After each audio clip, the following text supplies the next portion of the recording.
Selamat datang Gibeon Church, Bapak Ibu Saudara semua. Mari kita sama-sama bangkit berdiri. Sebagai satu tubuh Kristus, boleh dong kita berikan salam sapa kanan kiri depan belakang Anda. Senang beribadah bersama. Bagaimana kabarnya? Wow. Bapak Ibu Saudara, sebelum kita menaikkan pujian, menyembah, meninggikan Tuhan, kita akan membaca fotum yang terambil dari Ibrani 1 ayat 1 sampai 4 dan kita membacanya secara bergantian. Setelah pada zaman dahulu Allah berulang kali dan dalam berbagai cara berbicara kepada nenek moyang kita dengan perantara nabi-nabi, saudara. Maka pada zaman akhir ini Ia telah berbicara kepada kita dengan perantara anaknya yang ditetapkan sebagai yang berhak atas segala yang ada. Oleh Dia Allah telah menjadikan alam semesta. Ia adalah cahaya kemuliaan Allah dan gambar wujud Allah dan menopang segala yang ada dengan firman-Nya yang penuh kekuasaan. Dan setelah Ia selesai mengadakan penyucian dosa, Ia duduk di sebelah kanan yang maha besar di tempat yang tinggi bersama-sama. Jauh lebih tinggi daripada malaikat-malaikat, sama seperti nama yang dikaruniakan kepadanya. Jauh lebih indah daripada nama. Berikan sorak-sorai bagi Tuhan kita. Kami memuji penebus kami yang hidup. Mari angkat suara kita bersama-sama.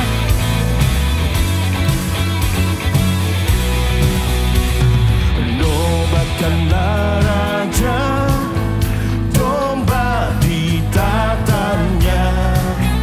Dengarlah suara pujian berkumandang lebar. Bangunlah jiwaku, bersorakkan puji Kristus yang mati gantiku selama-lamanya.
percaya bahwa karena penebusan Kristus kita memiliki hidup yang baru, amin. Mari jemaat Tuhan sama-sama kita naikkan pujian ini sebagai ucapan syukur, pengagungan kita karena karyanya yang ajaib menebus kita, membebaskan kita. Sama-sama pujikan pujian ini.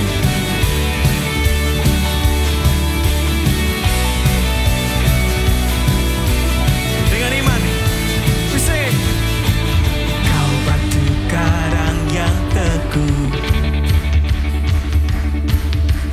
kota benteng dan perisaiku, yang menang kalahkan maut, amin. Penyelamat yang bangkit dan hidup. Come on, we sing. Haleluya, haleluya, kekal mulia. Haleluya, haleluya. Katakan dahsyat.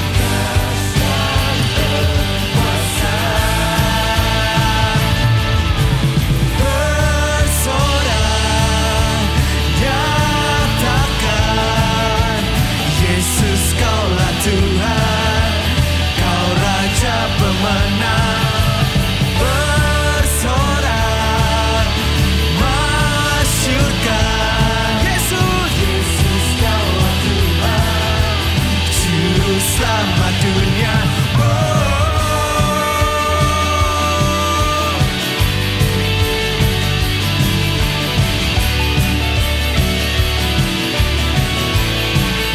Katakan Yesus, Kau Yesus batu penjuru, darimulah keselamatanku, yang menang kalahkan maut. Penyelamat, penyelamat yang bangkit dan hidup. Lord, we say hallelujah.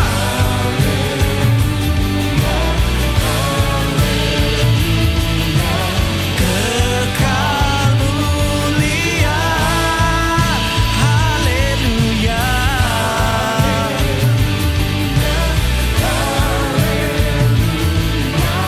Dahsyat berkuasa. Come on. Bersorak, nyatakan Yesus, Yesus Kaulah Tuhan, Kau Raja pemenang. Bersorak, masyurkan Yesus Kaulah Tuhan. Katakan Juru Selamat. Oh, sama-sama kita tepuk tangan. Agung dan besarlah karyamu, mulia yang Kau kerjakan dalam hidup kami. Jemaat Tuhan sama-sama katakan, agung dan perkasa, megah dan Yesus, Yesus. Katakan tempat perlindungan, kubu pertahanan, Yesus, Yesus. Come on. Agung dan perkasa,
Happy Sunday, senang beribadah dengan saudara-saudara hari ini, baik Anda yang ada di sini maupun Anda yang mengikuti ibadah secara live streaming.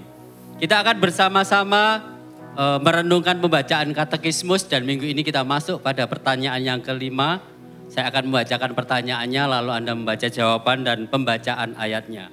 Pertanyaan yang kelima, siapakah anak?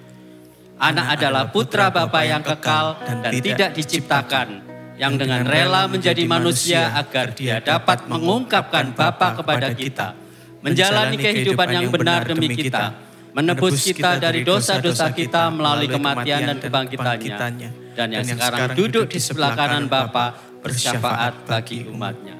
Kolose 1 ayat 15 dan 17, Ia adalah gambar Allah yang tidak kelihatan, yang sulung, lebih utama dari segala yang diciptakan. Karena di dalam Dialah telah diciptakan segala sesuatu yang ada di surga dan yang ada di bumi, yang kelihatan dan yang tidak kelihatan, baik singgasana maupun kerajaan, baik pemerintah maupun penguasa. Segala sesuatu diciptakan oleh Dia dan untuk Dia.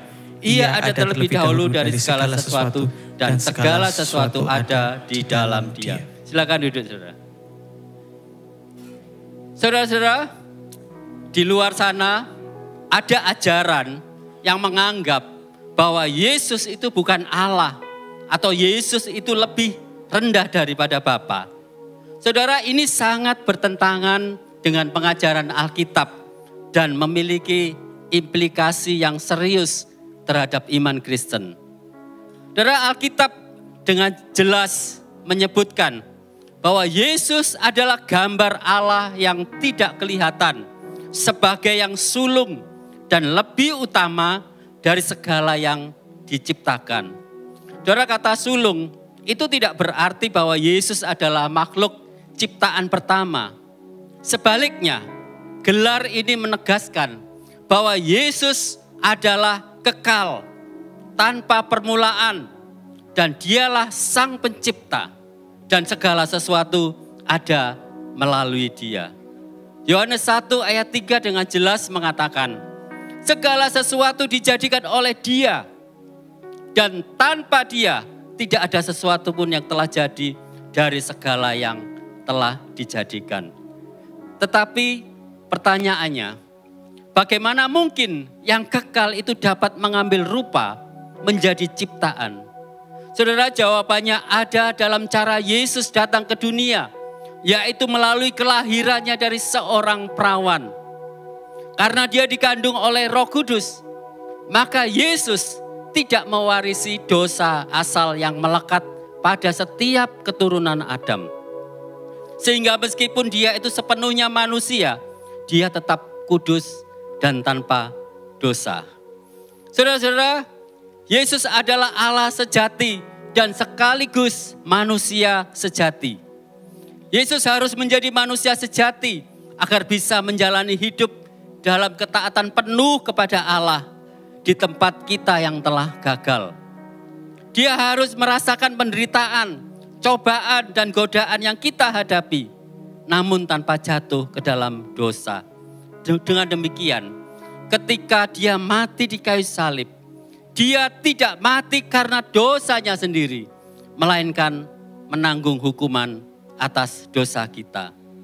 Dan karena Dia adalah Allah sejati, maka pengorbanannya memiliki nilai yang kekal dan cukup untuk menebus siapapun yang percaya kepadanya.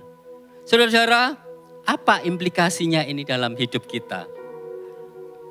Yesus yang adalah Tuhan dan Raja atas segala sesuatu, rela rapuh demi kita. Dia masuk ke dalam penderitaan manusia, merasakan kelemahan, kelaparan, kelelahan, bahkan kematian. Supaya kita yang lemah dapat memiliki kekuatan di dalam Dia. Dan sehingga dalam penderitaan kita pun, kita tidak pernah sendirian. Dia terus menyertai kita sampai pada kekekalan. Saudara-saudara, jika kita benar-benar memahami ini, maka respon yang seharusnya muncul dalam hati kita adalah penyerahan total kepada Kristus. Kita tidak lagi hidup untuk diri kita sendiri, tetapi bagi Dia yang telah menyerahkan nyawanya bagi kita.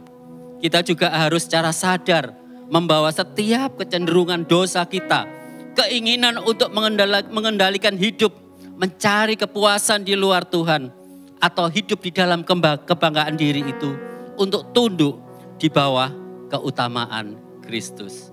Oleh sebab itu saudara-saudara, marilah kita datang kepadanya dengan rendah hati, berserah dan menikmati kehidupan baru yang hanya ditemukan di dalam Kristus. Mari kita bangkit berdiri. Saudara-saudara, mari kita bertobat dan mengakui keberdosaan kita. Mungkin saat ini kita sering mengatakan dan mengakui bahwa Yesus adalah Tuhan dan Juru Selamat kita. Tetapi di dalam praktek keseharian kita, justru kita sering kali ingin mengontrol segala sesuatu dan berharap pada kekuatan kita sendiri. Sebab itu mari kita bersama datang di dalam doa pengakuan dosa kita. Mari kita sama-sama berdoa.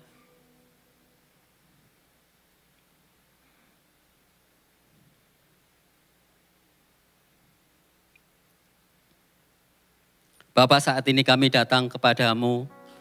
Ampuni Tuhan, kalau seringkali kami masih menjadikan diri kami ini sebagai pusat kehidupan ini.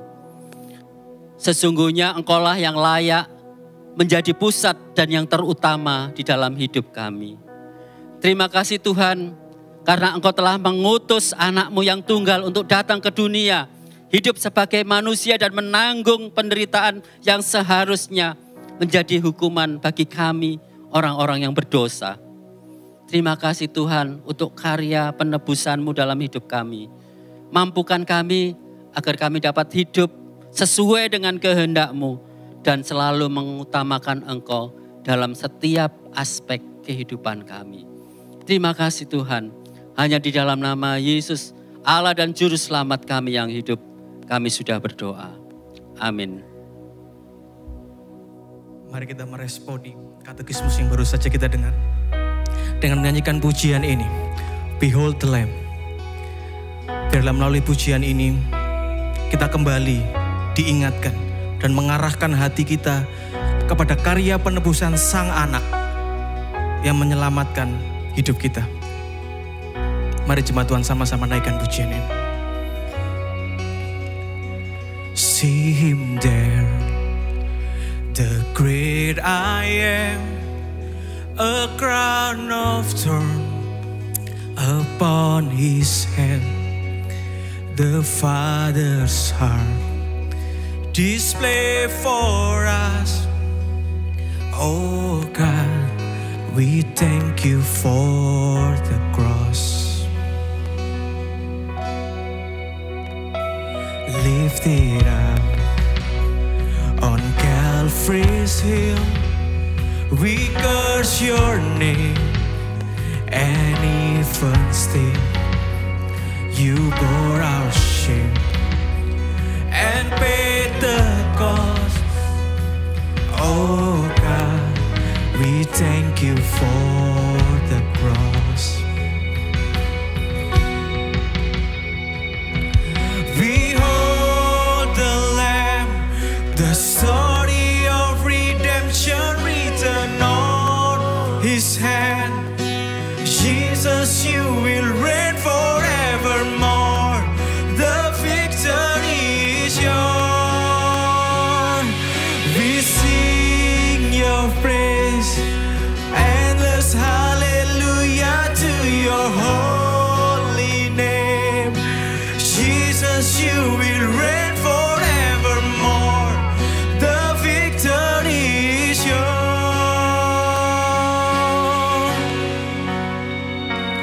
Overall, we sacrifice for every sin. Our Savior died, the Lord of life can be contained or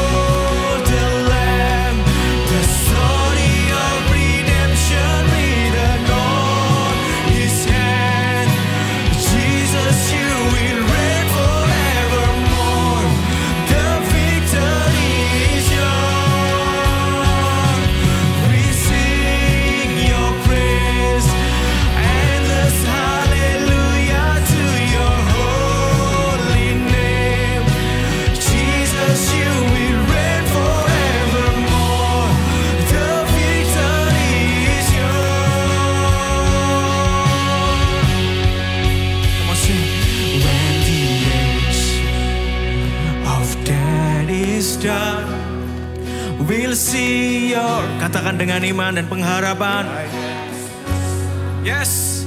We'll bow before the King of Kings, our God, forever we will. Yes. Behold the Lamb, the story of redemption written on His hand. Jesus, you will reign forevermore. The victory is yours. Come on, shall we say, behold the Lamb, behold the Lamb, the story of redemption written on His hand.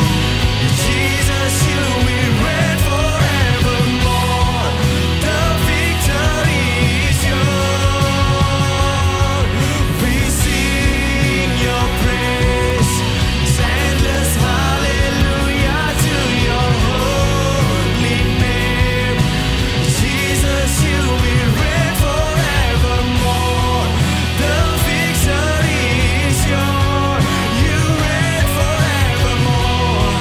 The victory is yours. Jesus reign forevermore. The victory is yours. Sorak-sorai bagi Allah kita, penebus kita yang agung. Sungguh mulia dan agung karya-Mu bagi kami ya Tuhan.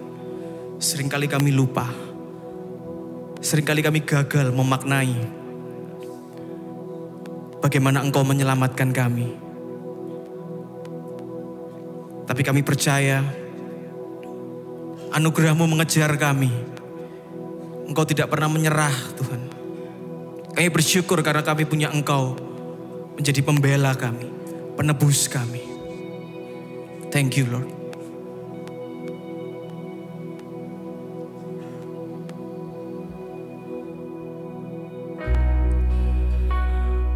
Mari jemaat Tuhan, kita nyanyikan pujian ini sebagai pengakuan kita di hadapan Raja kita, penebus kita. Come on. Besar mulia kasih-Mu, Kau korbankan hidup-Mu, curahkan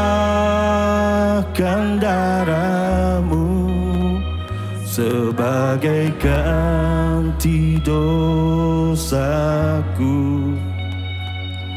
Kau berikan harapan di dalam kesesakan. Agunglah perbuatan-Mu, Yesus Tuhan penebusku.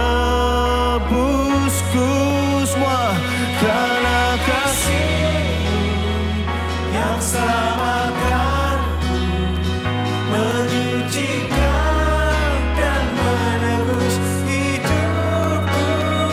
Tunaikan syukur buat pengorbanan-Mu, Maha mulia dan terindah Yesus.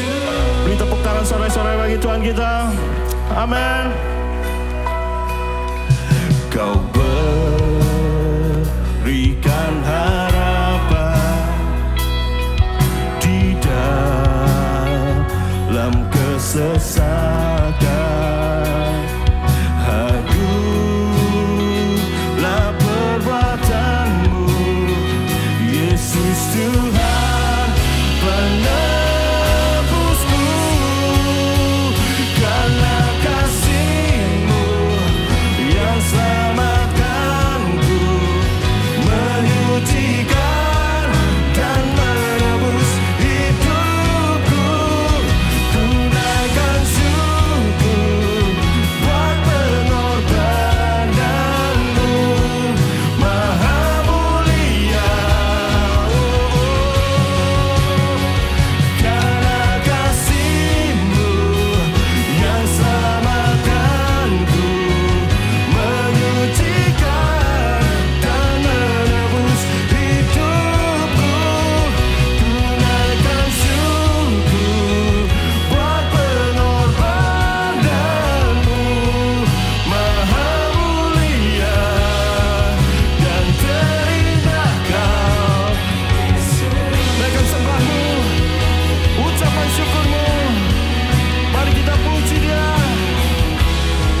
Turn your eyes upon Jesus. Look full in His one. Yeah. And the things of earth will grow strangely dim in the light of His glory. Pandanglah, oh pandanglah pada Yesus, pandanglah wajah-Mu, oh, isi dunia menjadi surga dalam sinar. Isi dunia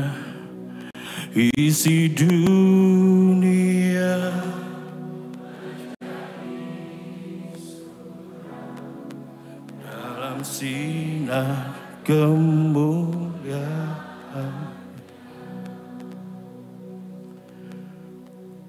Kami umat-Mu datang saat ini Tuhan, menyembah-Mu dan mengakui bahwa ada kemuliaan di balik salib-Mu. Bagi dunia, mungkin salib-Mu adalah kehinaan. Mungkin dunia menganggap hal itu sebuah kebodohan. Tetapi di sana kemenangan kami, di sana kehidupan kami, di sana pengharapan kami, di sana kelepasan kami, di sana kebebasan kami. Anak Allah yang mulia, rela turun ke dalam dunia yang gelap, jahat, berdosa, agar kami, manusia yang hina, yang berdosa, yang jahat ini, diangkat menjadi anak-anak Allah. Kami memuji kasih karunia-Mu dalam hidup kami Tuhan. Dan seturut kebenaran Injil-Mu, saat sabda-Mu disampaikan Tuhan, kami percaya firman-Mu menguatkan kami, menghibur kami, menegur kami, dan memperbaiki tingkah laku motivasi kami yang jahat. Tuntun kami Tuhan dalam kebenaran firman-Mu, menghadapi segala pergumulan kami dalam dunia ini, tapi kami bisa memandang pengharapan yang pasti dalam karya penebusan-Mu. Dalam nama Bapa, Putra, dan Roh Kudus, dalam nama Yesus Kristus, Allah dan Juru Selamat kami yang hidup, kami berdoa. Amin. Jemaat Tuhan silakan duduk kembali.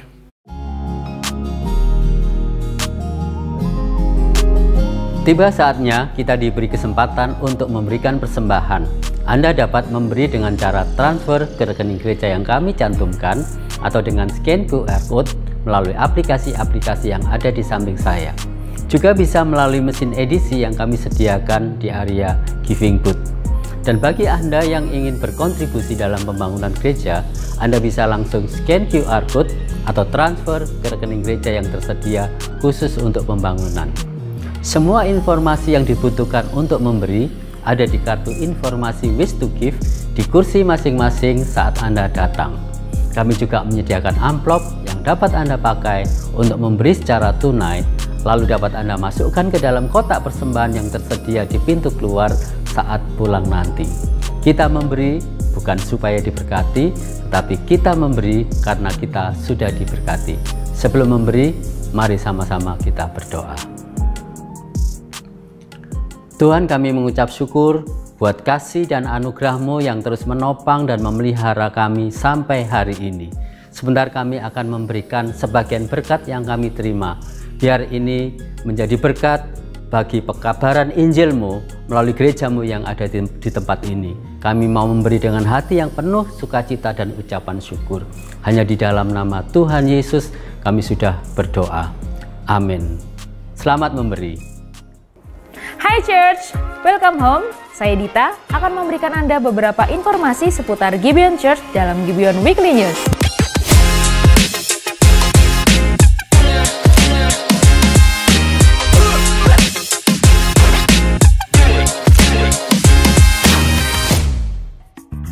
sering mendengar kata Injil namun ingin tahu apa makna sesungguhnya? Atau sudah paham kebenaran Injil namun belum tahu bagaimana bisa menerapkannya dengan relevan dalam kehidupan sehari-hari? Atau Anda ingin membagikan Injil kepada orang lain tapi bingung mulai dari mana? Gibeon Church menyediakan digital booklet Kebenaran yang Membebaskan atau The Truth That Sets You Free. Buklet ini bukan hanya akan membantu Anda memahami Injil dengan lebih baik, tetapi juga menunjukkan bagaimana Injil dapat diterapkan dalam kehidupan Anda dan dibagikan kepada orang lain.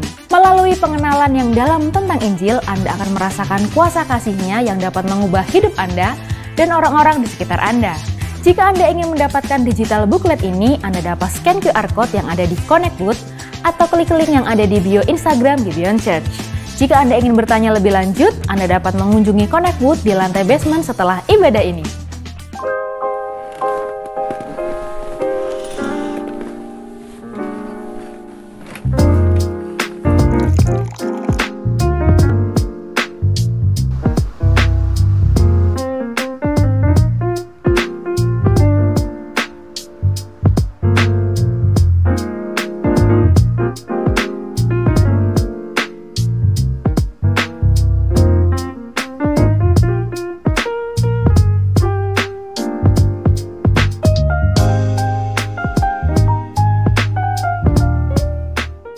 Jika Anda ingin menavigasi hidup ini dengan kompas kebenaran Injil, kami mengundang Anda untuk memiliki buku Kalibrasi Hati, Liberty in the Gospel.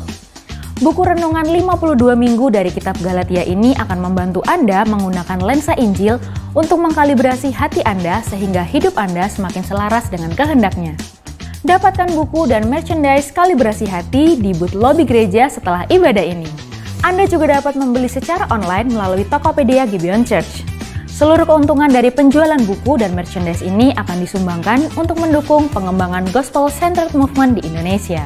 Bagi Anda yang akan mengikuti kelas APS pertama minggu depan, persiapkan diri Anda dengan membeli modul pendamping kelas APS minggu ini di booth penjualan buku lantai basement. Kelas APS akan diawali dengan materi tentang keabsahan Alkitab. Kita akan mempelajari keistimewaan Alkitab hingga relevansinya bagi hidup kita saat ini. Dapatkan informasi terbaru lebih lengkap mengenai kelas APS melalui WhatsApp Group. Sampai jumpa minggu depan 9 Februari jam 3 sore di Hall Lantai 1. Sudah siap untuk Vision Day? Jangan lupa hadir hari ini jam 3 sore di Hall Lantai 1 untuk mengenal Gereja Gibeon sebagai rumah kita bersama.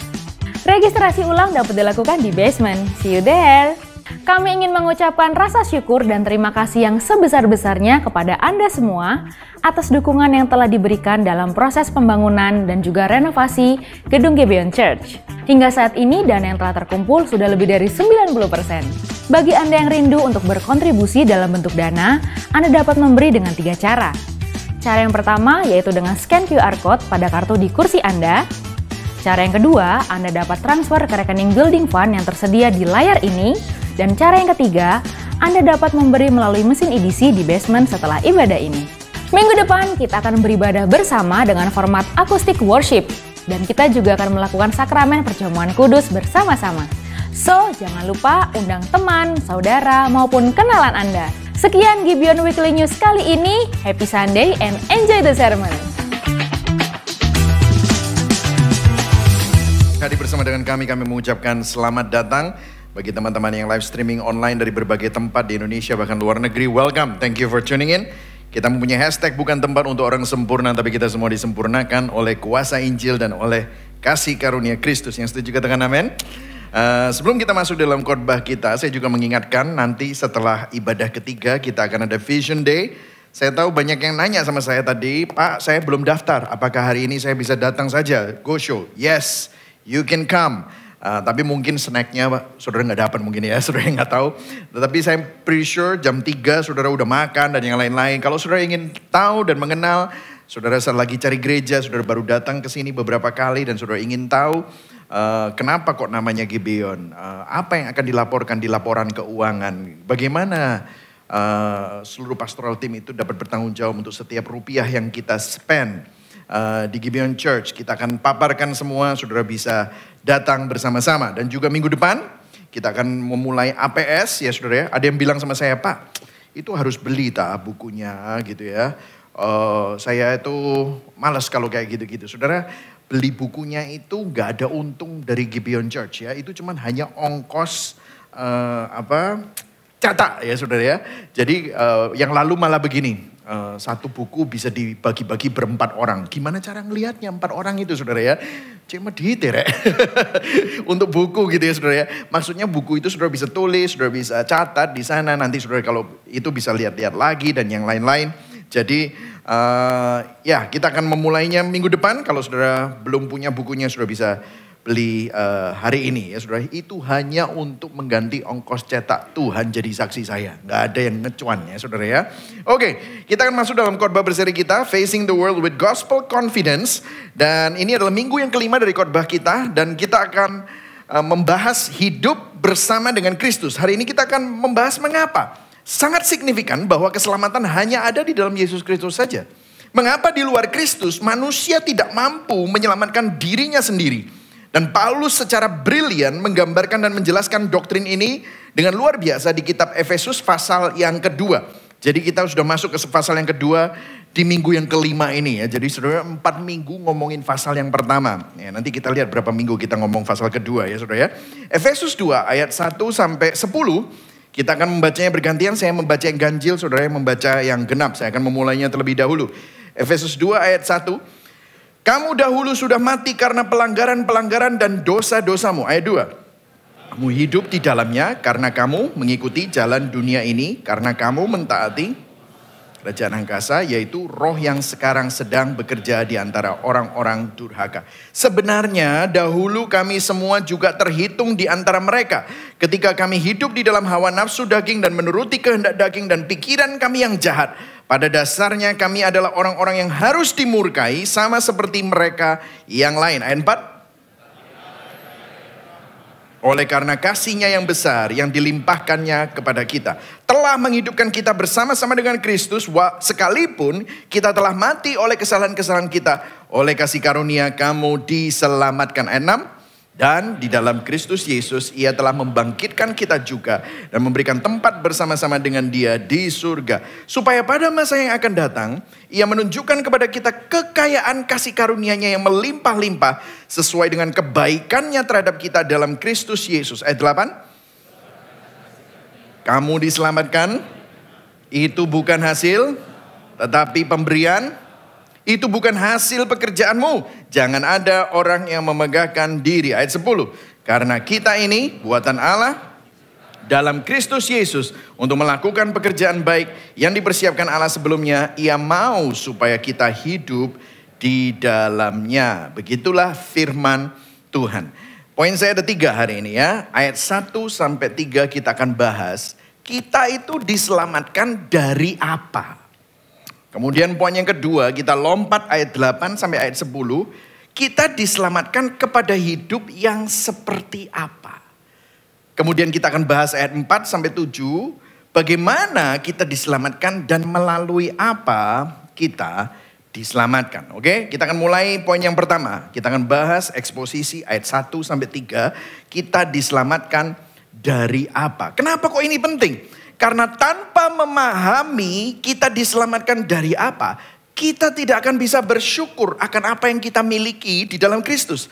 Tanpa menyadari kita diselamatkan dari apa, kita tidak bisa memahami keberhargaan keselamatan yang menjadi milik kita saat ini.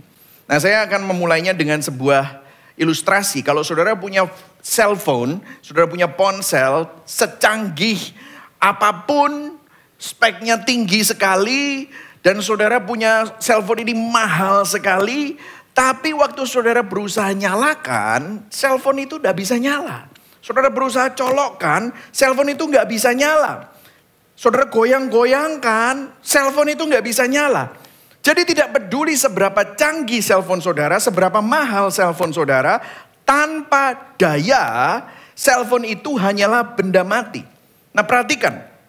Demikian juga saudara dan saya, tanpa pertolongan Tuhan, tanpa Kristus, kita mungkin berpikir bahwa kita hidup. Mungkin bisa kerja, berkeluarga, bahkan ibadah. Tetapi Paulus berkata bahwa, coba kita lihat di sini, baca sama-sama, 1, 2, 3. Kamu dahulu apa? sudah mati karena pelanggaran-pelanggaran dan dosa-dosamu. Jadi sama seperti ponsel yang mati tadi, tanpa daya kita sepenuhnya mati secara rohani tanpa Kristus. Tidak peduli seberapa baik saudara, tidak peduli seberapa besar potensimu sebagai manusia. Tidak menurut ukuran dunia mungkin saudara hebat, tetapi saudara tetap mati. Kita membutuhkan sumber daya atau kuasa dari luar hidup kita, dari luar diri kita. Kasih karunia Allah yang menghidupkan kita. Tanpa kuasa kasih karunia itu, kita sama sekali tidak bisa menyelamatkan diri kita sendiri. Jadi yang pertama adalah kita diselamatkan dari apa? Dari kematian dalam dosa. Saudara jangan salah paham. Ini bukan sekedar kelemahan rohani loh ya. Oh iya aku ini orangnya memang punya masalah dengan kemarahan. Aku integritasnya. No. Ini bicara tentang kematian rohani. Kalau saudara masih ingat Lazarus pada waktu dia mati. Seorang mayat tidak bisa menolong dirinya sendiri, nggak bisa bangunin dirinya sendiri. Lazarus mati di liang kubur, makanya Yesus yang bilang, "Hai Lazarus, keluarlah dari liang kubur." Waktu ada kuasa dari luar diri Lazarus, suara Yesus, Lazarus dipanggil keluar. Waktu suara Yesus memanggil, minggu lalu kita belajar bahwa kita semua dipanggil. Katakan sama-sama, saya dipanggil. Katakan pada kanan kirimu, kamu dipanggil gak? Nah ya saudara ya. Ini bicara apa? Kuasa yang memanggil. Saudara gini ya, saya memberikan sedikit ilustrasi bagaimana kadang-kadang kita salah pikir. Kalau keselamatan di dalam Kristus Yesus itu seakan-akan begini. Saudara itu lagi mau tenggelam di laut, terus saudara lagi berguduk gitu ya. Wah gitu, terus udah gitu kebetulan Yesus lewat, seret gitu ya saudara ya. Terus dia ngeliat kamu, oh tolong, saudara tolong. Terus saudara Yesus lemparkan ban dengan tali. Terus saudara, terus kurang jauh. Oh Yesus lemparkan lebih jauh. Wah dengan kuasanya gitu. Tapi saudara juga menggapai. Terus saudara akhirnya selamat. Karena saudara pegangan sama ban itu terus saudara ditarik sama Yesus. Saudara kita pikir keselamatan itu seperti itu. But let me tell you. Yang dikatakan Rasul Paulus mati. Itu benar-benar mati. Maksudnya begini. Saudara sudah sampai di dasar laut. Saudara tidak bisa minta tolong. Saudara tidak bisa ngelakuin apapun. Tetapi Yesus, dia menyelam, mengangkat mayat saudara, dibawa keluar. Dan diberikan hidup yang baru. Itulah keselamatan. Makanya barang siapa yang ada di dalam Kristus, dia adalah ciptaan yang baru. Jadi bukan kelemahan terus dibuat kuat. Atau improvement dari yang lama. No, adalah hidup yang baru. Karena kita tidak mungkin menyelamatkan diri kita sendiri. Kita butuh Tuhan untuk menyelamatkan saudara dan saya. Yang setuju katakan amin. Itulah keselamatan. Jadi saudara harus sadar ini. Saudara diselamatkan dari apa? Kematian. Kalau saudara hari ini bisa kenal Tuhan karena Tuhan yang menghidupkan saudara. Kemudian selanjutnya saudara dikatakan begini. Kalau saudara lihat kata-kata yang saya highlight. Hidup di dalamnya, mengikuti, mentaati. Kamu hidup di dalam, menuruti.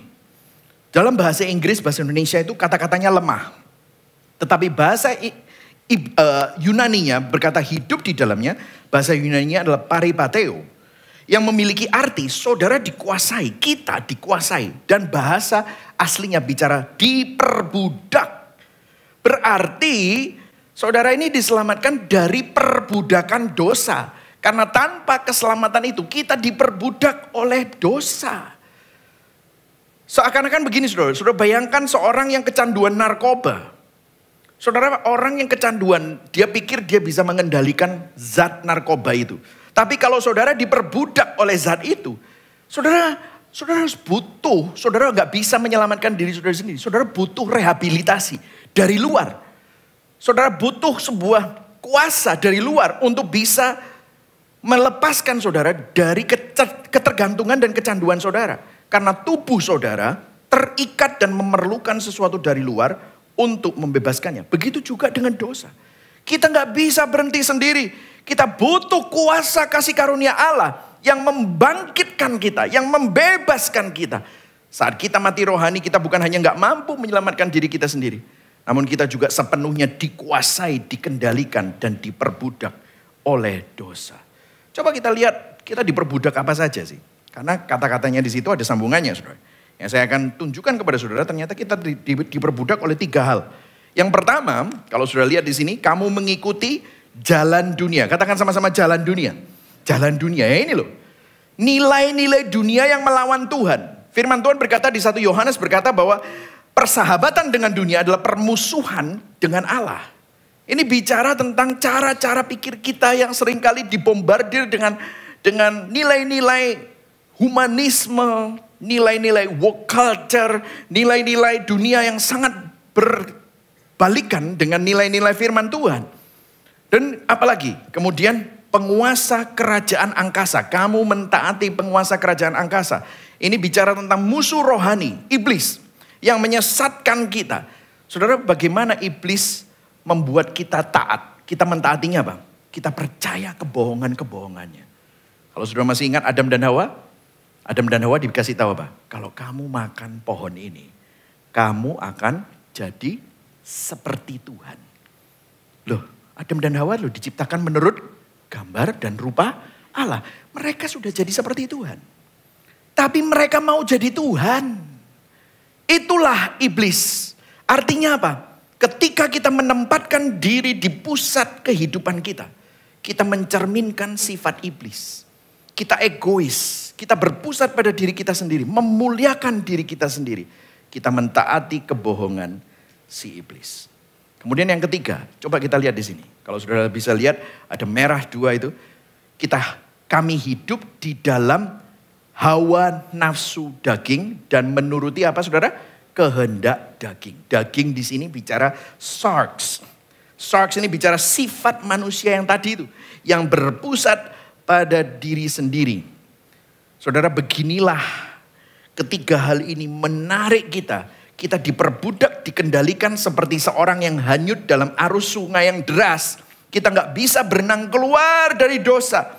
Kita hanya bisa diselamatkan dari kuasa seseorang yang dari luar menarik kita keluar. Saudara, Martin Luther bicara tentang dosa.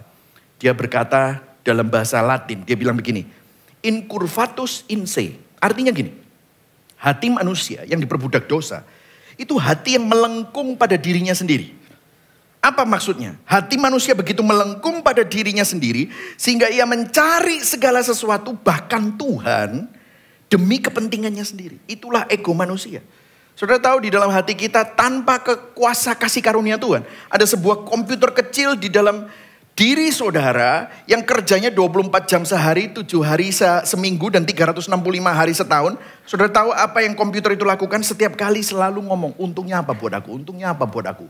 Kamu ngelakuin ini untungnya apa? Kamu kenal sama dia untungnya apa? Aku nikah sama dia untungnya apa? Aku datang ke gereja untungnya apa? Semuanya tentang untungnya buat aku. Sifat yang berpusat pada diri sendiri ini bisa membuat Anda bisa jadi 2 orang. Dan dua-duanya ini bahaya. Yang pertama, kalau saudara perhatikan ada begitu banyak orang yang sangat narsisistik. Narsisistik itu orang-orang yang berpusat pada diri sendiri, mereka punya namanya NPD. Narcissistic Personality Disorder. Biasanya raja tiran, diktator kejam, atau penguasa-penguasa yang biasanya melakukan genosida, ya, genocide, ya. Itu membunuh ribuan bahkan jutaan orang demi agenda pribadi. Mereka sangat egois, mereka sangat sombong dan narsisistik, dan itu membuat mereka jadi kejam. Tapi yang bahaya yang satunya, saudara. Saya nggak bilang yang satunya nggak bahaya, itu bahaya. Tapi itu kan biasanya bisa ditangkap sebagai kriminal. Nah yang ini lebih subversif. Saudara.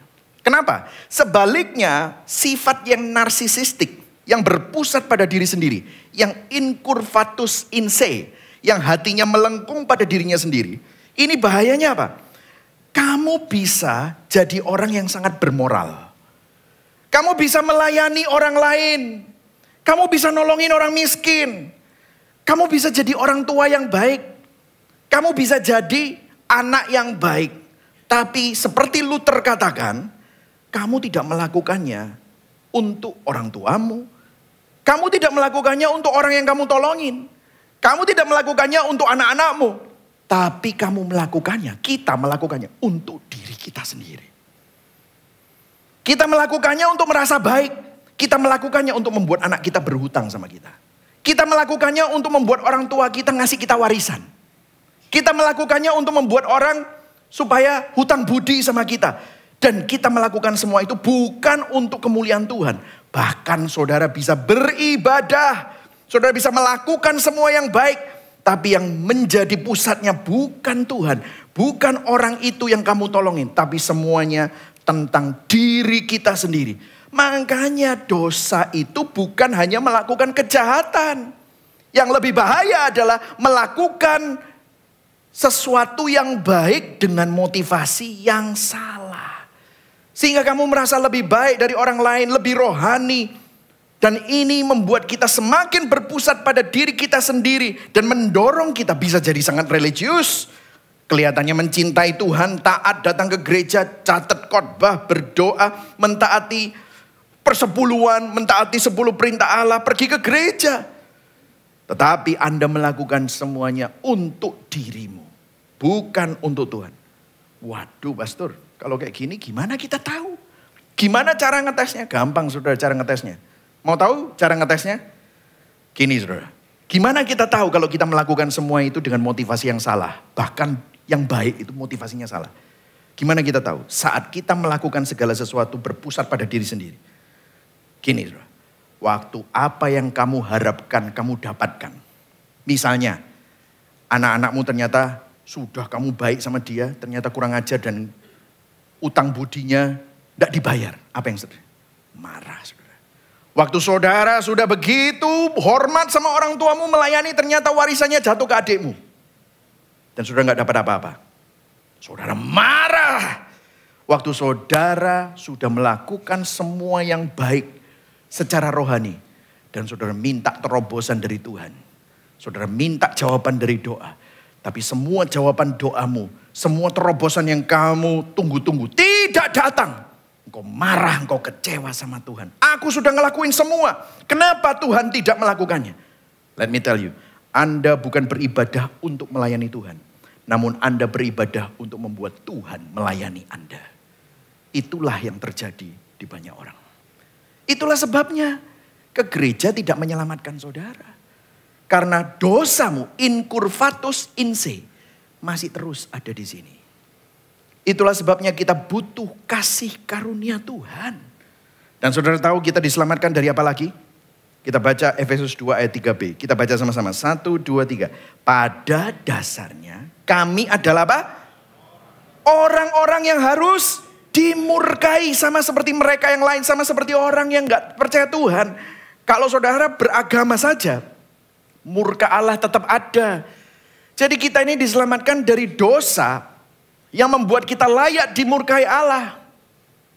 Mengapa kok Tuhan itu harus pakai murka? Bukannya Tuhan itu penuh kasih. Yes, Tuhan itu penuh kasih, tapi Tuhan bukan hanya kasih. Tapi Tuhan juga Tuhan yang adil. Kalau dosa dibiarkan tanpa penghukuman, maka Tuhan tidak adil. Itulah sebabnya tanpa keselamatan, tanpa kasih karunia Tuhan, saudara semua, termasuk saya, semua berada di bawah penghukuman murka Allah.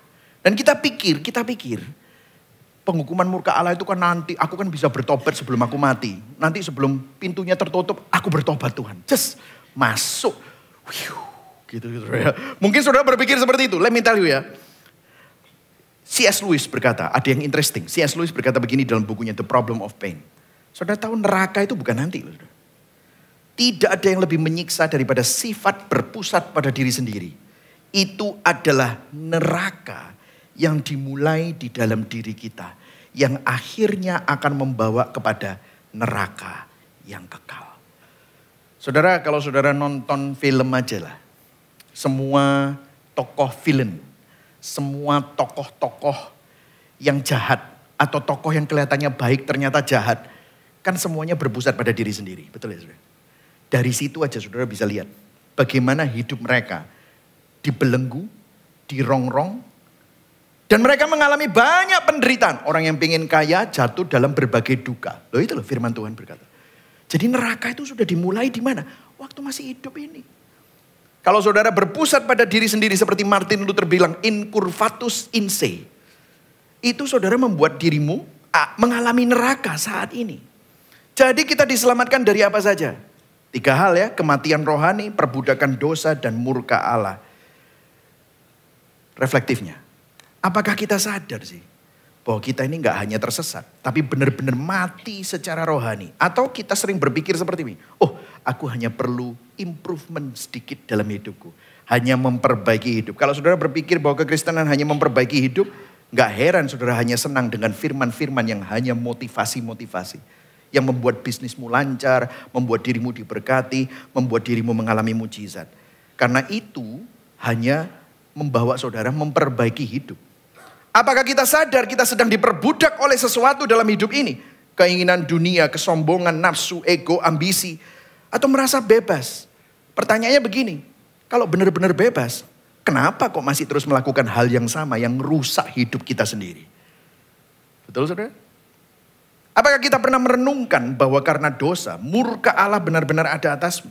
Atau kita sering berpikir, Tuhan kan ngerti, Tuhan pasti ngampuni, Tuhan mengabaikan dosaku. No, saudara harus sadar bahwa itu sangat serius di hadapan Tuhan. Kita masuk ke dalam poin yang kedua. Kepada kehidupan yang seperti apa saudara dan saya diselamatkan? Are you with me? Yes. Saudara ada belajar sesuatu ya? Biarlah saudara camkan ini. Kemudian kita masuk ya. Saudara hidup itu untuk apa sih? Di dalam kehidupan yang seperti apa? Nah ini adalah ayat yang kita sering baca. Kalau saudara di Gibeon Church, saudara ikut APS, saudara pasti hafal ayat ini. Ayo sama-sama baca ya. 1, 2, 3. Sebab karena kasih karunia kamu diselamatkan oleh iman. Itu bukan hasil usahamu, tetapi apa? Pemberian Allah. Itu bukan hasil pekerjaanmu. Jangan ada orang yang memegahkan diri. Jadi kita diselamatkan untuk hidup kepada hidup yang seperti apa? Yang pertama saudara, ini biasanya kita pikir adalah sebabnya kita diselamatkan. Yes, tetapi perhatikan, ini bukan hanya sebab. Tetapi kita diselamatkan untuk hidup yang seperti ini. Lewat ayat ini saudara. Kita miss ini. Nah hari ini saya gak mau saudara miss. Jadi saya sampai buat ini menjadi sebuah point to make sure you understand. Ya, kita diselamatkan untuk hidup seperti apa? Hidup dalam kasih karunia Tuhan. Bukan usaha sendiri. Loh, ya aku ngerti pastor, hidup dalam kasih karunia Tuhan, bukan usaha sendiri. Let me tell you, saya ulang. Keselamatan adalah pemberian. Katakan sama-sama pemberian. Pemberian. Katakan pada kanan kirimu, kamu diberi. Sing barusan diomongi, bilang balik. Kamu juga diberi. Nah, gitu ya.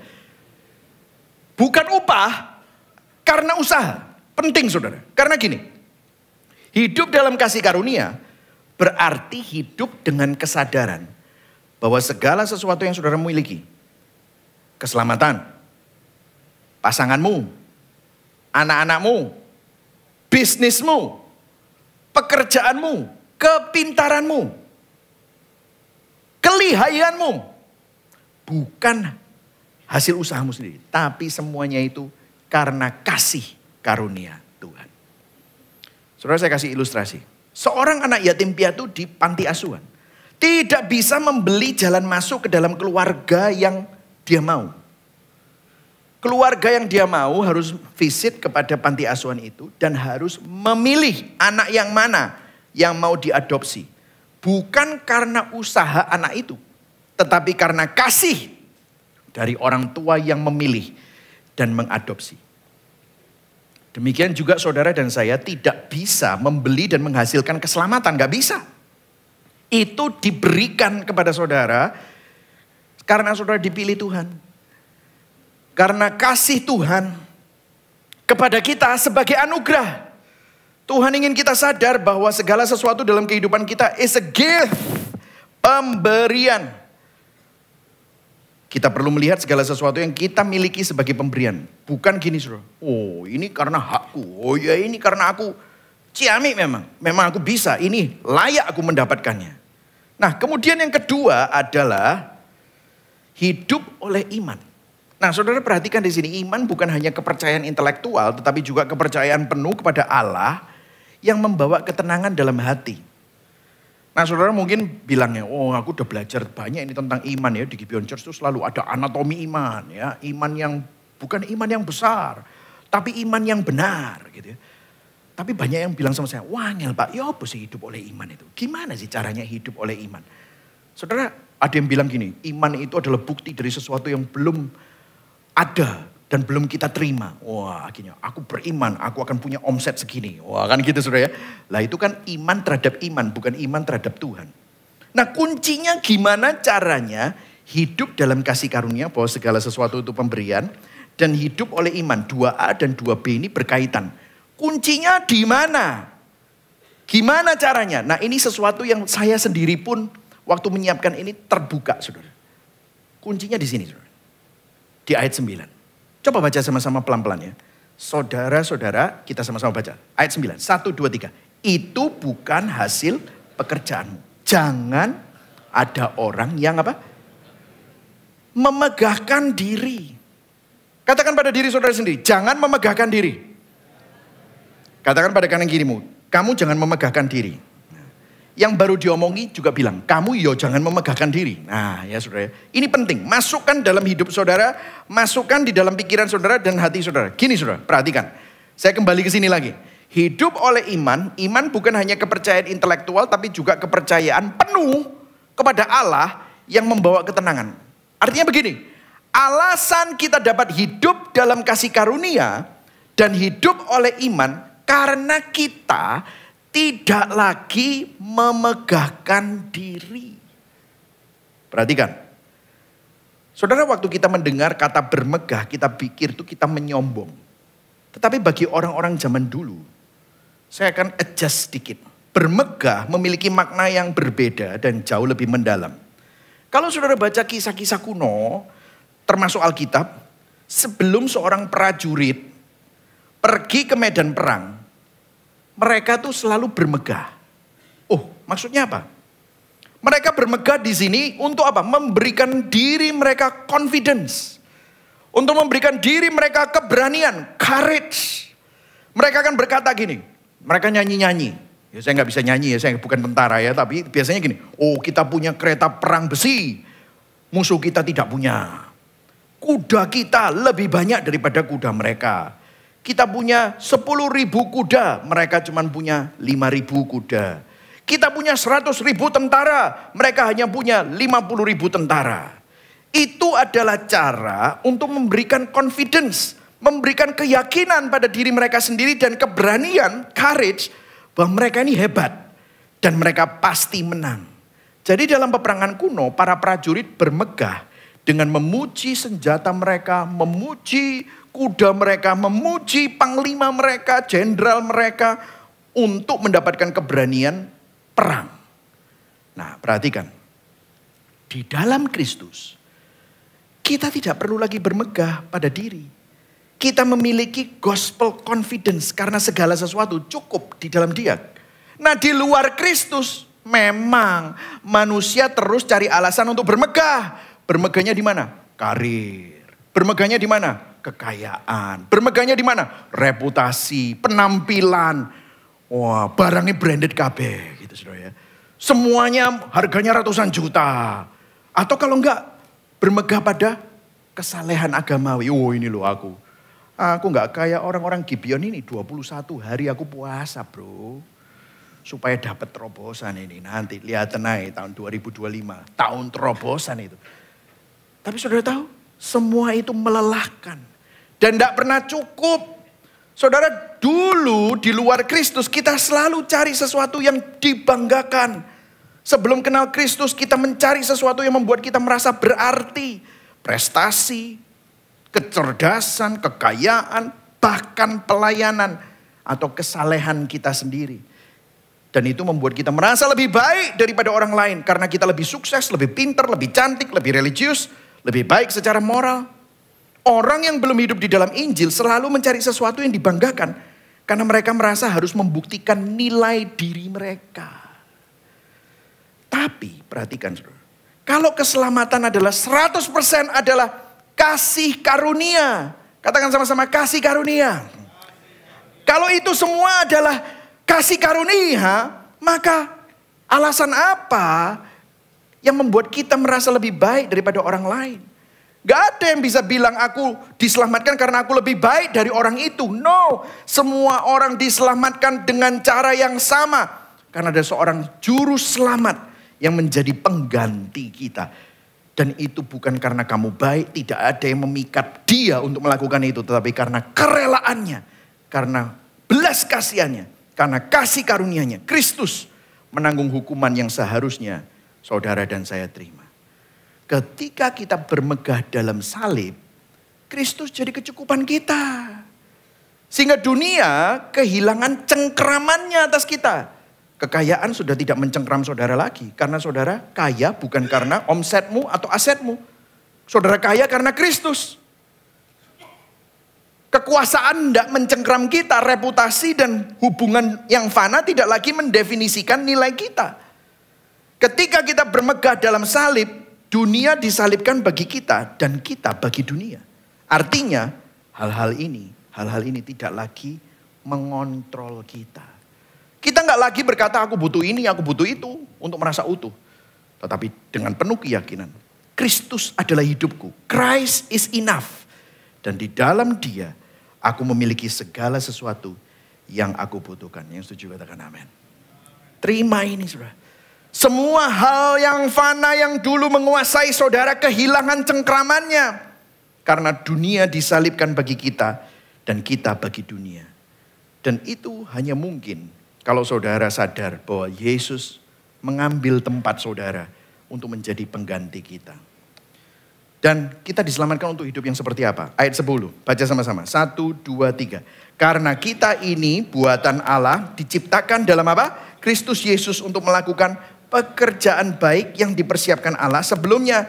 Ia mau supaya kita hidup di dalamnya. Artinya apa? Bukan hanya hidup dalam kasih karunia. Bukan hanya hidup oleh iman tanpa memegahkan sesuatu yang lain. Hanya bermegah sama Kristus. Pasti pola hidupmu berubah. Kasih karunia tidak hanya mengubah status kita di hadapan Allah. Tetapi juga mengubah bagaimana kita hidup setiap hari. Ada suatu perubahan nyata dalam karakter dan sikap hati. Jadi Alkitab tidak berkata bahwa kita diselamatkan oleh pekerjaan baik. Yes, it's not. You're saved by grace through faith. But then you are saved for good works. Saudara diselamatkan untuk melakukan pekerjaan yang baik. Sekarang motivasi hatimu berubah. Dulu kita berbuat baik supaya dianggap orang, diterima Tuhan. Sekarang kita melakukan perbuatan baik karena sudah diterima, sudah dikasihi, sudah diselamatkan. Ini saya kasih contoh ya saudara ya. 3 saja. Saya kasih contoh, ini ada infografisnya. Dulu saat belum mengerti Injil dan masih mengandalkan diri kita sendiri. Itu yang pertama itu. Dulu kita sering marah. Tidak puas dengan kehidupan kita. Kita menganggap hidup ini gak adil. Kita iri dengan kesuksesan orang. Makanya ya saudara, kadang-kadang saya lihat ya. Instagram, TikTok ini bahaya saudara. Dewa membandingkan diri sama orang lain. Aku kurang suge, kurang ayu, kurang apik rumahnya, ya kan? Kurang enak vacationnya, liburannya kurang enak gitu ya. Kalau di sana melihat orang liburan, rumahnya lebih bagus, lebih cantik. Padahal semua itu kan pakai editan kan gitu saudara ya. Kan semua itu dibuat lebih kurus, bisa lebih lonjong, semuanya lebih lonjong gitu saudara ya. Aslinya ya bodoh aja kok sama saudara ya kan. Tapi seringkali kita ini membuat, waduh, orang yang belum diubahkan Injil itu seperti ini saudara. Hidup dalam kemarahan karena mereka merasa dunia ini tidak memberikan apa yang pantas mereka dapatkan. Membandingkan, gampang iri. Nah sekarang, orang yang sudah sadar bahwa dia menerima kasih karunia Tuhan. Kita hidup dalam kepuasan dan penuh rasa syukur. Karena apa? Orang itu tahu bahwa dia menerima kasih karunia Tuhan. Dan dia menerima sesuatu yang tidak layak mereka terima. Jadi mereka percaya bahwa kalau aku sudah terima ini, lah kok aku harus mengeluh? Aku gak perlu mengeluh. Tapi hidup aku perlu bersyukur. Ngelihat istri lebih bersyukur. Ngelihat suami lebih bersyukur. Ngelihat anak-anak lebih bersyukur. Ngelihat kerjaan lebih bersyukur. Orang-orang yang seperti ini tidak hidup dalam keluhan. Tidak hidup dalam kemarahan. Tetapi hidup dalam kepuasan dan rasa syukur. Ada banyak orang bilang, bersyukur loh ta. Lihatan di luar sana ada banyak orang yang lebih soro dari kamu. Oh iya aku bersyukur. Berarti Anda bersyukur karena ada orang yang lebih soro. Aku lebih lumayan daripada dia. Itu bukan bersyukur. Itu masih seperti di sini, saudara. Karena pusatnya masih dirimu. Aku lebih enak daripada dia. Makanya aku bisa bersyukur.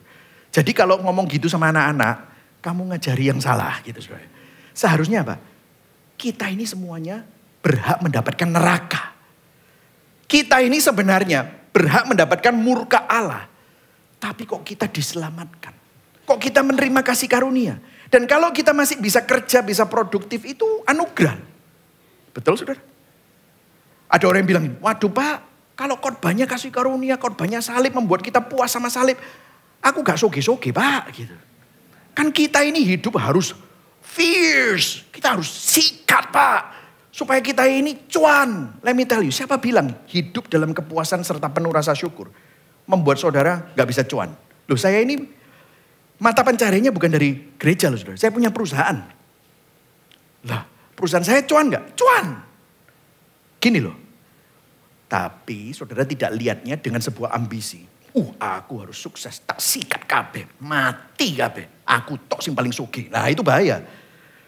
Tapi kalau saudara lihat. Hidup dalam kepuasan serta penuh rasa syukur. Karena saudara sadar segala sesuatu kasih karunia. Segala sesuatu pemberian. Artinya apa? Bisnis saudara yang ngasih siapa? Tuhan. Lah kalau yang ngasih Tuhan, masa kita sembrono? Gak cuan gak apa-apa wis. Aku puas sama salib. Lah gitu. Ya enggak. Saudara pasti, aku harus mengelolanya. Aku harus melakukan manajemen yang baik terhadap semua ini. Kalau saudara di dalam profesi, saudara punya bos yang jahat. Saudara punya bos yang bengis. Saudara punya perusahaan yang menurut saudara kurang baik. Tapi di situ saudara secara kedaulatan Tuhan, saudara ditaruh di sana. Saudara bukan melakukan, bukan tak bukti no ya. Bukan gitu saudara. Tapi dengan kepuasan serta penuh rasa syukur, saudara menjadi garam. Saudara melakukan yang terbaik. Prestasimu itu tiba-tiba bukan prestasi karena pembuktian. Tapi prestasi karena pengelolaan. Penuh ucapan syukur. Aku bersyukur, aku punya kerjaan ini. Makanya aku akan melakukan segala sesuatu seperti kepada Tuhan. Yang setuju katakan amin.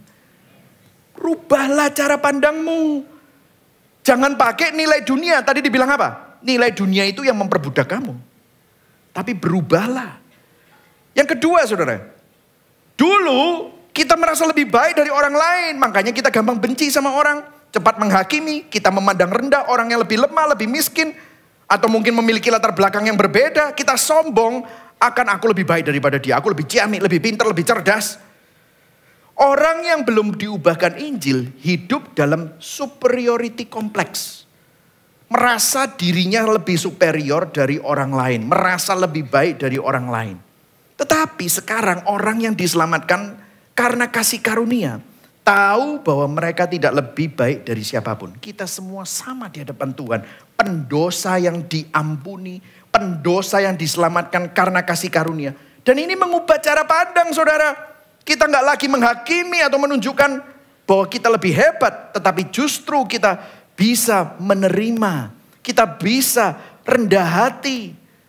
Bukan rendah diri, tapi rendah hati. Gimana sih orang sombong itu rendah hati? Gak bisa pura-pura. Namanya sombong. Orang rendah hati itu baru sadar. Iya ya aku ini bukan siapa-siapa. Kalau bukan karena Tuhan. Baru. Set. Egomu itu kayak dikempesi. Set. Iya ya. Parah. Ampuni aku Tuhan. Saudara punya perasaan malu. Duh Tuhan kok aku cek sombong ya. Ampuni aku Tuhan. Saudara mau bertobat. Tidak lagi merasa superior. Saudara rendah hati. Saudara Augustine. Dalam bukunya Confession. Kata-katanya gini. Jika Anda percaya bahwa Anda lebih baik daripada orang lain.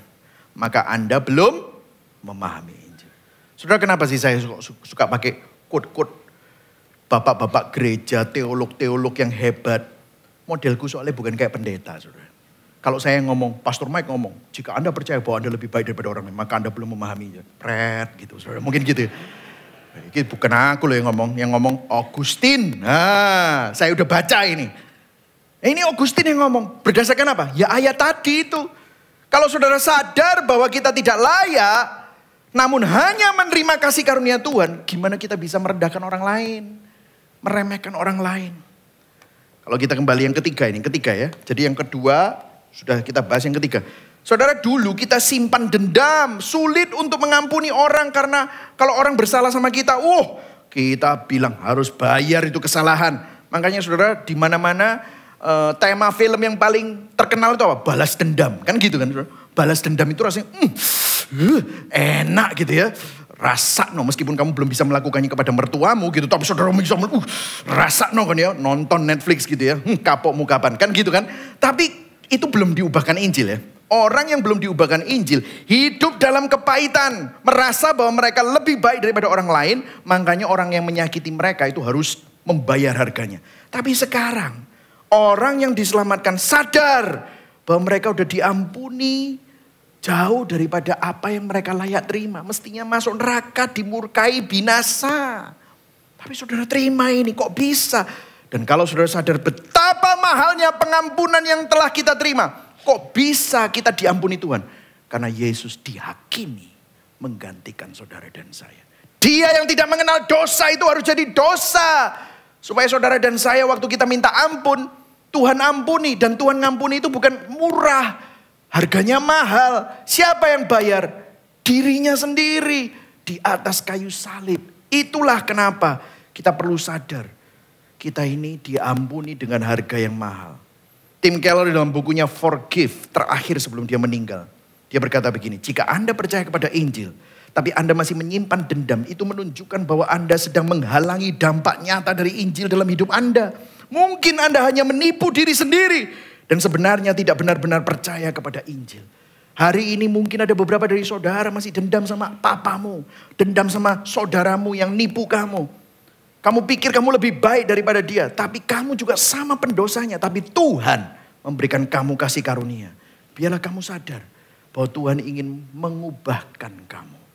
Itulah sebabnya kasih karunia bukan hanya mengubah masa depan kita di surga nanti. Bukan.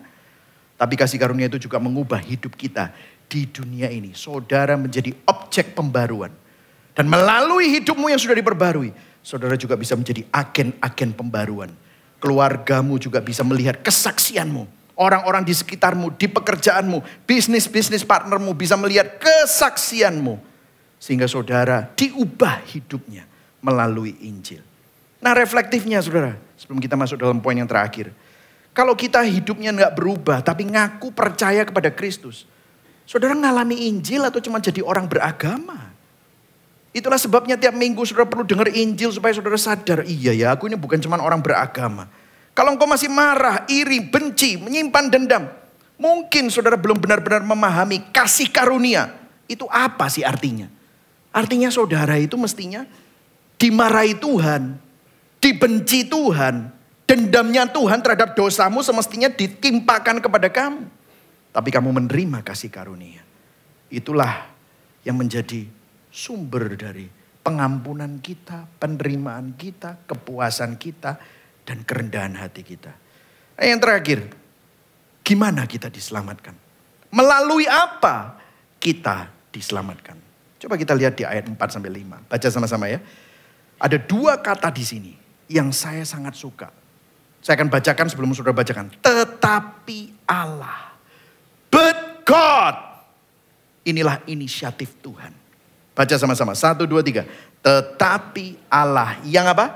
Kaya dengan rahmat. Oleh karena kasih-Nya yang besar. Yang dilimpahkannya kepada kita. Telah menghidupkan kita apa? Bersama-sama dengan Kristus. Sekalipun kita telah mati oleh kesalahan-kesalahan kita. Oleh kasih karunia. Kamu diselamatkan. Saudara melalui 2 ayat ini dan juga ayat selanjutnya nanti. Sebenarnya di sini adalah doktrin substitusi. Yesus Kristus menjadi substitusi saudara. Yesus Kristus menjadi pengganti kita yang sempurna.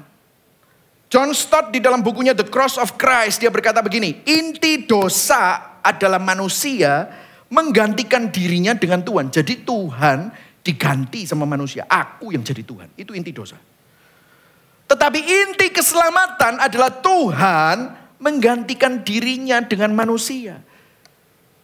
Manusia yang berusaha jadi Tuhan, Tuhan yang jadi manusia. Dia yang hidup tanpa dosa, tapi mati dihukum seperti pendosa. Yang seharusnya saudara yang dihukum. Di situ Tuhan menggantikan kita. Disinilah ada kontras Injil. Dosa kita menempatkan diri di tempat Tuhan.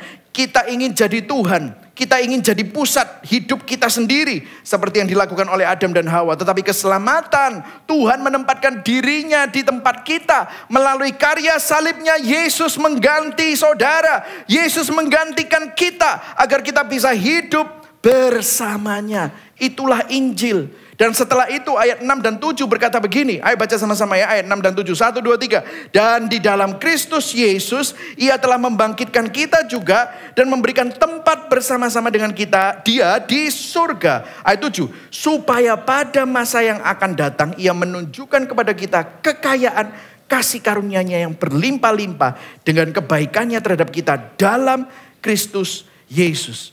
Maksudnya apa? Makna ayat 6 sampai 7 ini begini. Kristus itu sekarang di mana? Di surga. Duduknya di sebelah mana? Sebelah kanan Allah. Tempat kehormatan tertinggi. Nah perhatikan, saudara yang percaya kepada Kristus. Kita sekarang secara legal duduk bersama dengan Kristus. Loh kok bisa Pak? Kan saya masih di sini. Yes, secara legal namamu sudah ditulis. Kamu secara legal duduk bersama Yesus Kristus. Loh kok bisa? Bagaimana ini mungkin? Gimana caranya? Jawabannya di ayat 7 tadi. Supaya pada masa yang akan datang Ia menunjukkan kepada kita kekayaan kasih karunia-Nya. Ngomong kekayaan lagi. Yang melimpah-limpah sesuai dengan kebaikannya. Terhadap kita dalam Kristus Yesus. Sesuai dengan kebaikannya di sini. Bahasa Yunaninya artinya begini. Tindakan yang nyata. Dan tindakan ini mahal sekali. Bukan hanya perasaan kebaikan. Aku baik sama kamu. Bukan. Dengan kebaikannya itu apa? Dengan suatu tindakan yang nyata, tindakan ini mahal harganya. Apa tindakan ini? Tindakan ini adalah salib Kristus. Tuhan menempatkan dirinya di tempat saudara. Dia dengan kerelaan menjalani salib. Tempat yang seharusnya menjadi milik saudara. Dia mengambil hukuman yang layak kita terima. Dia mengalami murka Allah. Keterpisahan dari Bapa. Dan penderitaan yang seharusnya kita tanggung. Sehingga sekarang di dalam Kristus, Bapa menghormati saudara, menghormati Michael Christian seperti dia menghormati Kristus. Loh kok bisa? Saya kan orang bobrok. Karena apa? Ada pertukaran. Pengorbanan Kristus disalib menggantikan saudara dan saya. Jadi bagaimana kita diselamatkan? Melalui pertukaran tempat. Melalui apa kita diselamatkan? Melalui salib. Di salib kasih dan keadilan Allah ketemu. Kasihnya tidak hanya diberikan dengan murah. Karena keadilannya dibayar dengan mahal. Keadilan Allah tidak bisa dikompromikan. Allah tetap menghukum dosa. Tetapi Dia menghukum dirinya sendiri. Tetapi pada saat yang sama, kasihnya dicurahkan buat saudara. Kasih dan keadilan Allah nyata di surga. Saudara, kalau saudara pernah nonton film Gladiator, bukan yang kedua, yang pertama. Ada sebuah cerita dan saudara tahu kenapa kok cerita-cerita seperti ini itu selalu laris. Cerita-cerita seperti ini itu selalu menjadi cerita yang menghangatkan hati. Karena cerita ini mengingatkan sesuatu, saudara. Jenderal Maximus Decimus Meridius dalam film Gladiator. Dia adalah seorang jenderal perang yang setia pada kaisarnya Marcus Aurelius. Tapi karena pengkhianatan putranya, putra kaisar Commodus, Maximus dijebak, dikhianati dan dijadikan budak. Sehingga Maximus kehilangan kemuliaannya sebagai jenderal. Di dalam penderitaannya dia dijual sebagai budak. Sehingga dia menjadi petarung di arena gladiator. Dia nggak milih jalan ini. Pengkhianatan membawa Maximus ke sana. Dia bertarung, mengalami luka, menghadapi kematian setiap hari. Namun melalui penderitaannya ia menjadi pahlawan rakyat yang mengalahkan seorang kaisar tiran. Kisah seperti ini membuat kita, wow, kok bisa ya? Let me tell you. Kristus adalah pahlawan kita yang sesungguhnya. Kristus melakukan sesuatu yang jauh lebih besar. Dia bukan turun dari kemuliaan sebagai jenderal dunia. Dia turun dari tahta surganya. Dia meninggalkan derajatnya, kemuliaannya. Kesetaraannya dengan Allah bukan sesuatu yang harus dipertahankan. Dia mengosongkan dirinya dari kemuliaan, mengambil rupa menjadi seorang manusia, rupa seorang hamba, taat sampai mati. Mati di mana? Di kayu salib. Inilah doktrin substitusi. Dulu kita mati dalam dosa, dulu kita diperbudak oleh dunia, berada di bawah murka Allah. Tetapi di salib, Yesus yang tidak mengenal dosa jadi dosa, menderita dan mati menggantikan kita, menanggung murka Allah yang seharusnya saudara dan saya tanggung. Namun pada hari yang ketiga, bangkit, menang atas maut. Di kayu salib, Yesus mengalami penghukuman yang terbesar, agar saudara dan saya tidak perlu lagi takut akan penghukuman itu. Yesus mengalami neraka. Neraka Yesus bukan api, tapi neraka Yesus keterpisahan total dari kasih Allah. Dia mengalami keterpisahan itu supaya saudara dan saya tidak pernah terpisah dari genggaman tangan Bapa. Itulah Kristus yang lakukan buat saudara. Salib menuntut respon. Saudara dengar ini.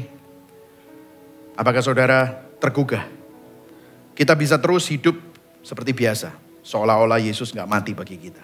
Atau saudara mau bertobat, percaya kepadanya, bukan memegahkan diri lagi. Hidup dalam kasih karunia, hidup oleh iman. Menyerahkan hidupmu sepenuhnya kepada Kristus. Kalau saudara bertobat dan percaya kepadanya, sekarang bagi kita yang percaya, kita menerima status Kristus. Kita tidak lagi hidup bagi diri kita sendiri, enggak narsis. Namun kita hidup untuk kemuliaan Tuhan dengan suatu confidence bahwa di dalam Kristus Dia telah menyelamatkan kita. Amin saudara. Reflektifnya saudara, hari ini apakah saudara beristirahat dalam kasih karunia Tuhan? Atau saudara masih sering mengandalkan diri sendiri? Dan saudara hidup dalam kegelisahan, kecemasan, ketidakamanan. Kenapa kok kita masih berusaha membuktikan diri di hadapan Allah atau mungkin di hadapan manusia? Kita masih sering membuktikan diri sama mertua. Kita masih sering membuktikan diri sama teman, sama saudaramu, sama kakakmu, sama adikmu. Kalau Yesus menanggung seluruh hukuman kita dan menyelamatkan kita dengan kasih karunia, kenapa kok kita masih curiga sama Tuhan? Tuhan, kenapa kamu kok belum mengabulkan doaku? Kenapa engkau gak baik sama aku? Seringkali kita curiga sama Tuhan. Kita sering takut kehilangan kasih-Nya. Tapi hari ini saya berdoa supaya saudara sadar bahwa kasih karunia Tuhan tidak pernah meninggalkan saudara. Salib adalah buktinya. Waktu saudara ragu, pandang kepada Dia. Itulah buktinya. Dia menggenggam hidupmu. Dia mendampingi saudara. Engkau aman di dalam Dia. Amin. Berikan tepuk tangan buat Tuhan. Amin. Mari sama-sama kita bangkit berdiri. Sebelum kita menyanyikan lagu, respon kita, yet not I, but Christ who lives in me. Orang berinjil sadar bahwa mereka dulu mati dan diperbudak dosa. Namun sekarang kita yang percaya dihidupkan. Kita dibebaskan hanya karena kasih karunia di dalam Yesus Kristus. Yang setuju katakan amin. Orang berinjil tidak bermegah dalam pencapaiannya dan juga tidak minder dalam kelemahannya. Jadi orang berinjil itu gak sombong dalam kebaikannya dan gak putus asa dalam kegagalannya. Kenapa? Karena satu-satunya kemegahan mereka adalah Kristus yang telah menyelamatkan mereka. Itulah kemegahan kita. Orang berinjil tidak lagi mengandalkan dirinya sendiri. Namun hidup oleh iman di dalam Kristus dengan suatu gospel confidence. Amin. Mari sama-sama kita nyanyikan lagu ini. Sungguh besar anugerah dalam Yesus. Kasih surga yang tak tertandingi. Sukacita, kebenaran yang bebaskan. Kasih sempurna, damai yang kekal. Harapanku hanyalah pada Yesus.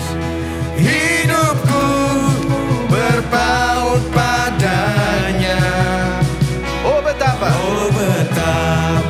indah dan mulia bagianku karena Dia Kristus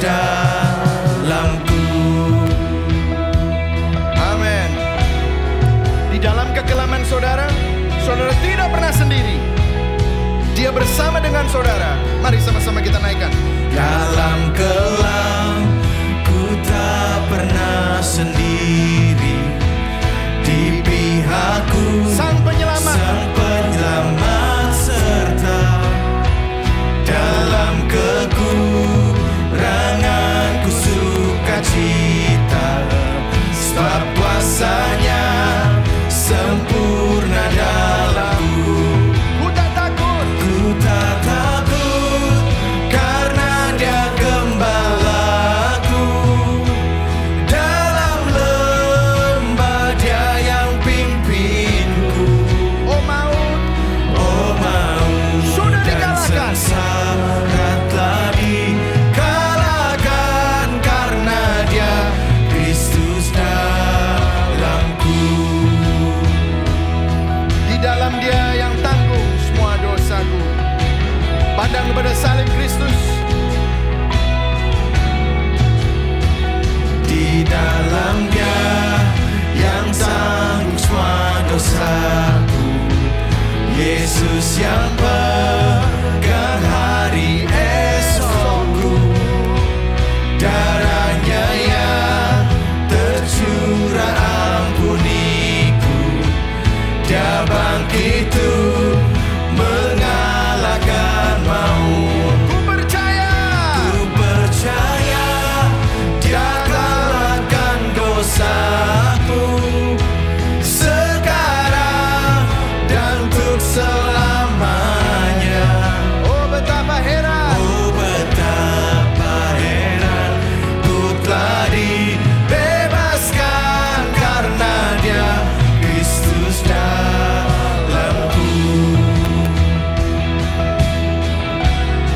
Setiap nafasku kita mau sertai Yesus, bukan dengan kekuatan saudara. Katakan sama-sama. Setiap nafasku ku mau serta Yesus, janjinya yang membuatku teguh. Setiap hari. Setiap hari kasih-Nya pulihkanku, sampai nanti ku dipanggil pulang. Harapanku hanyalah pada Yesus, kemuliaan hanya padanya. Saat usai nanti bukan terus bernyanyi, karena Dia Kristus dalamku. Harapanku, katakan. Harapanku hanyalah pada Yesus, kemuliaan hanya padanya. Saat usai nanti bukan terus bernyanyi, karena Dia Kristus dalamku. Saat usai nanti ku kan terus bernyanyi, karena Dia Kristus dalamku. Karena Dia. Karena Dia Kristus dalamku. Mari sama-sama kita berdoa, kita ambil waktu untuk bertobat di hadapan Tuhan. Ampuni kami Tuhan, seringkali kami mencurigai Engkau. Kami seringkali mengandalkan diri kami sendiri, sehingga kami kehilangan kasih-Mu. Kami sering memegahkan diri. Kami cari tempat-tempat yang fana itu, di mana kami dapat berpijak dan memegahkan diri, supaya kami bisa merasa berharga. Kami lupa bahwa keberhargaan kami ada di dalam Kristus. Kami lupa akan kasih karunia-Mu yang begitu besar dan begitu mahal. Tapi hari ini Tuhan, biarlah Injil yang kami dengar itu menata ulang hati kami, mengkalibrasi hati kami, sehingga kami dapat beristirahat. We can rest in your grace. Sehingga kami tidak hidup dalam kegelisahan, kecemasan, dan ketidakamanan. Kami tidak perlu lagi membuktikan diri di hadapan dunia, tapi kami aman di dalam genggaman anugerah-Mu. Dan biarlah kami sadar bahwa Yesus pengganti kami yang sempurna tidak pernah meninggalkan kami sedetik pun.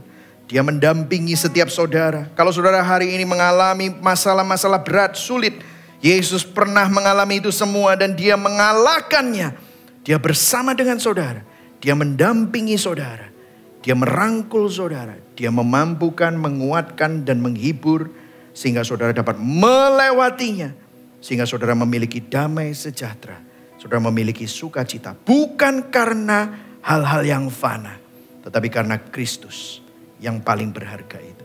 Tuhan, hari ini biarlah Injil yang didengar dan diberitakan ini dapat terus mengubah kami dari dalam keluar. Kami adalah objek pembaruan-Mu. Perbaharui hati kami. Terima kasih. Saudara, kalau saudara mau meresponi ini, bilang sama Tuhan, Tuhan, perbaharui aku. Hatiku tata ulang. Biarlah hatiku memandang kepada Kristus. Hamba-Mu berhenti berbicara, tapi biarlah firman-Mu ini terus kami hidupi. Mari sama-sama kita arahkan hati dan tangan kita kepada Tuhan yang menyelamatkan, memelihara dan menopang kita. Kita terima berkat Tuhan. Jemaat yang dikasihi Kristus, jemaat yang diselamatkan karena kasih karunia oleh iman. Biarlah engkau tidak memegahkan diri lagi atas hal-hal lain selain Kristus. Biarlah Kristus menjadi kemegahanmu. Kristus menjadi pijakan imanmu. Tuhan memberkati engkau dan melindungi engkau. Tuhan menyinari engkau dengan wajahnya dan memberikan engkau kasih karunia. Tuhan menghadapkan wajahnya kepadamu dan memberikan engkau damai sejahtera.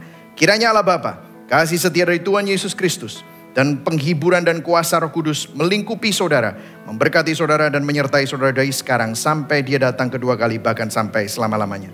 Yang percaya dan menerima sama-sama katakan amin. Berikan tepuk tangan yang paling meriah buat Tuhan Yesus.